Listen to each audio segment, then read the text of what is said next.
Welcome to the Sales Beat podcast, where we explore sales intelligence in fast-moving consumer goods and how you can deliver against your sales goals. I am Veena Giridhar, and I'm the CEO and co-founder of SalesBeat, an AI-driven platform eliminating lost sales in fast-moving consumer goods sector due to understocking and overstocking. Last week on our podcast, we looked at optimizing your costs, managing your supply chain risks, and your people. In today's inflationary environment and the risks associated with raw material shortages, it is important to ensure that you review your risks and costs as regularly as is possible. On today's podcast, we look at your logistics costs and your route to consumer. These days, it is important to think of how to get to your target consumer instead of just looking at your route to market. 10 years ago, while this was important to think of, as consumers in rural areas had a different route to market than those in urban areas, today, this is more important than ever, as there are generational differences in the way that consumers shop. Baby boomers are one of the largest and most affluent generations we've seen.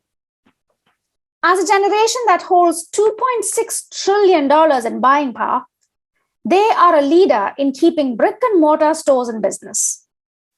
While boomers are one of the most affluent generations, a driving force behind that statistic is that many boomers are still in the workforce, even those who have surpassed retirement age. When it comes to shopping, baby boomers expect to be treated like the valuable consumer that they are. This mindset drives them to physical store locations as they prefer interactions with sales teams and with people in stores when shopping. And they will switch stores without a qualm if they have a bad experience at the store. The youngest generation of consumers and shoppers, Gen Z, are eerily similar to baby boomers when it comes to customer service. But the similarity ends there, as they are more likely to shop online and expect instant delivery. To cater to baby boomers, Gen Xers, millennials, and Gen Z, companies now need to consider brick and mortar stores, e-commerce, social selling, and partnerships with delivery companies for instant deliveries. Given the spread of consumers, they need to also keep in mind presence in rural and urban areas. While companies previously thought of their route to market in terms of getting their brand to shelves in supermarkets, grocery, or convenience stores that have a national presence, and also on shelves at independent stores in rural areas, these days it is critical to think about how to get to your consumer, as this may be through your e-commerce store, your instant delivery partnership, or through social selling apps. If you are a supermarket or grocery store, you need to consider partnerships with e-commerce vendors, setting up your own e-commerce store, and partnerships with instant delivery apps. If you are a supermarket, it is equally vital to consider where your store is located. For example, as I've already mentioned, baby boomers value shopping at physical stores. They value proximity to the store. However, Gen Z, who also value shopping at physical stores, do so as a part of a social occasion. They enjoy combining their shopping occasion with lunch with friends or a similar social event. In this case, it is important to base your store next to a park, an area with a large number of restaurants, or next to a theater. Well, you get the message.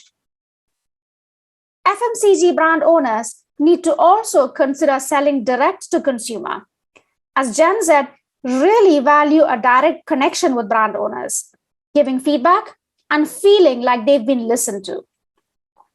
Focusing on the route to consumer may also simplify the selling process, as there are scalable distribution models like third-party e-commerce vendors that reach the same consumer that companies do when they sell direct to consumer. However, the customer experience through the two channels are very different. Given the cost of distribution currently, It may be more effective for FMCG companies to sell through third-party e-commerce vendors or fulfillment solutions that take care of the last mile. This may also have the effect of freeing up delivery and logistics capacity enough for delivery to third-party supermarkets, grocery stores, or e-commerce vendors.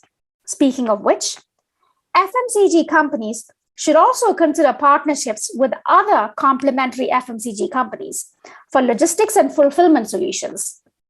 You may need to do mixed loads or pallets, but sharing the costs certainly drives down or keeps constant your cost of delivery during times when this is increasing rapidly. This enables you to keep your cost increases within the limits of an acceptable margin without passing on the increased costs through a price increase to maintain your margin. You may even want to explore partnerships or pilots with driverless logistics solutions, or like Tesco, develop partnerships with rail freight companies to ensure minimal disruptions and to keep costs low. It is in the best interest of both FMCG brand owners and stores to keep product on shelf. And they need to find new ways to get brands and SKUs to shelf together instead of assuming that this is the purview of the other. This may even unlock scale benefits, which in turn may help to keep price increases to a minimum. If you have any thoughts on cost-saving initiatives or logistic solutions that FMCG companies can adopt to survive the next year or so, leave a comment here if you're watching on YouTube, and we'll address them in a future episode.